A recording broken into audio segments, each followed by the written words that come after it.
Really hard to speculate po, no? Kasi some are saying na this could possibly lead to a martial law kasi yung peace and order that we are currently enjoying might disappear because of violent reaction from the supporters of the former president. Pero at the same time, isipin rin naman po natin that our political elites are playing the game of politics, of course, within the rules. Nire-respeto pa rin naman nila. So I can see it, Wala, hindi pa naman tayo what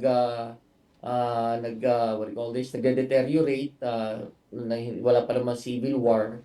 So based on what I see, parang they still play within the rules, yung mga political elites natin who are involved here. Um, uh, tingin ko dito, it's going to affect the elections in the sense that it's all about parang makikita nyo na despite the Duterte family being at the losing end of all this political drama, nakikita nyo na they're still trying to make the best out of it. Balita ko kasi, matagal nang alam ng dating Pangulo na restrain siya. Pwede naman sa Pilipinas arrestuin sa Davao.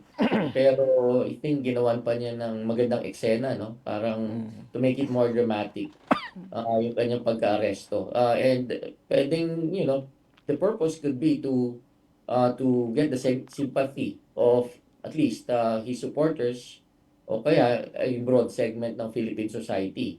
Siyempre, alam naman natin that the Duterte family has a playbook that it uses whenever they are being persecuted, criticized. So, pa-portray nila yung sarili nila as, the victim in this political play.